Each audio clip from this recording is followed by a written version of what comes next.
இன்னைக்கு தமிழ்நாடு நாள் நம்ம எல்லாம் கொண்டாடிக்கிட்டு இருக்கோம். கேரளாவில் கேரள நாள் கொண்டாடுறாங்க. மலையாள நடிகர்கள் வாழ்த்து தெரிவிக்கிறாங்க. கர்நாடகாவில் கன்னட நாடு கொண்டாடுறாங்க, அதுக்கு கன்னட நடிகர்கள் வாழ்த்து தெரிவிக்கிறாங்க.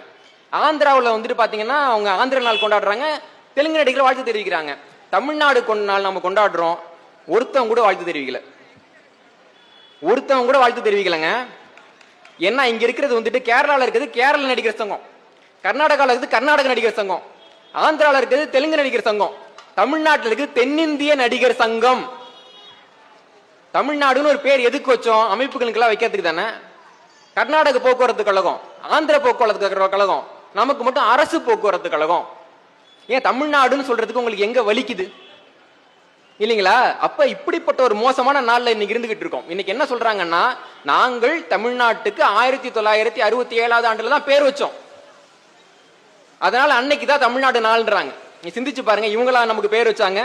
நேத்து தமிழ்நாடு நாள் மட்டுமல்ல, ராஜராஜ சோழனுடைய சதை விழாவும் நடந்தது. நமக்கு தெரிஞ்சிருக்கும் இல்லைங்களா?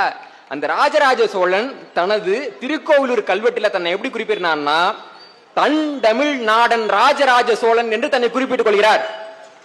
இது நம்ம உறுதியா சொல்ல வேண்டிய காலகட்டம். ஏன்னா தமிழ்நாட்டில் இருக்கக்கூடிய கொஞ்சம் பேருக்கு முதல் எழுத்து இல்லாத காரணத்தினால அவர்கள் வந்து ராஜராஜன் எங்களது முன்னோர், அவர் தெலுங்கு பேசிட்டு இருந்தார் அப்படின்னா சொல்லிட்டு இருக்காங்க. ஆனா ராஜராஜன் தன்னை என்ன சொல்றாருன்னா, தண்டமிழ் நாதன், தமிழ்நாட்டை சேர்ந்தவனான ராஜராஜ சோழன் என்று அவரே தன்னை குறிப்பிட்டுக் கொள்கிறார்.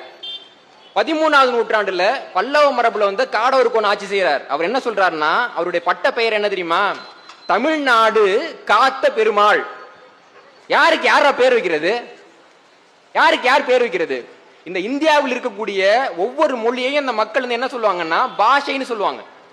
தெலுங்கு பாஷை, கன்னட பாஷை, சமஸ்கிருத பாஷை, ஹிந்தி பாஷைன்னு சொல்லுவாங்க. ஆனா தமிழ்நாட்டில் மட்டும்தான் அதுக்கு மொழி என்ற ஒரு சொல் இருக்கு. ஒரு மொழிக்கு பேர் வைக்கிறது கூட வக்கு இல்லாத நீங்க தமிழ்நாட்டுக்கு பேர் வச்சீங்களா? இல்லைங்களா? அப்ப கொஞ்சம் ஏமாதா. இந்த உழவு இருக்கக்கூடிய இங்க ஊர்ல எல்லாம் ஒரு பழமொழி சொல்லுவாங்க, ஏறு ஓட்டுறவன் கொஞ்சம் ஏமாந்துட கூடாது, மாடு மச்சான் உறவு கொண்டாடும் அப்படின்னு. அது மாதிரி நாங்க தான் பேர் வச்சோம், நாங்க தான் சோறு வச்சோம், நாங்க தான் நாகரிகம் கொண்டு வந்தோம். எத்தனை கதை நமக்கு. அப்ப தமிழ்நாடு என்ற பெயரை நாம எப்ப இழந்தோம் அப்படின்னு பாத்தீங்கன்னா, ஆங்கிலேயர்கள்லாம் ஆட்சிக்கு வர்றப்போ, அந்நியர்கள் ஆட்சிக்கு வர்றப்போ அவங்களுக்கு நாட்டோட பேரையும் தலைநகரத்தோட பேரையும் நினைவு வச்சுக்கிறது கடினமா இருந்தது. இப்ப உலக நாடுகளுடைய வரைபடத்தை எடுத்து பாத்தீங்கன்னா, அல்ஜீரியான்னு ஒரு நாடு இருக்கு, அந்த நாட்டோட பேர் கிடையாது. லக்சம்பர்க்னு ஒரு நாடு இருக்கு, அந்த நாட்டோட பேர் கிடையாது. பனாமான்னு ஒரு நாடு இருக்கு, அந்த நாட்டோட பேர் கிடையாது. கௌதமாலான்னு ஒரு நாடு இருக்கு, அந்த நாட்டோட பேர் கிடையாது. துனிசியான்னு ஒரு நாடு இருக்கு, அந்த நாட்டோட பேர் கிடையாது. இதெல்லாம் அந்த தலைநகரத்தோட பேரு.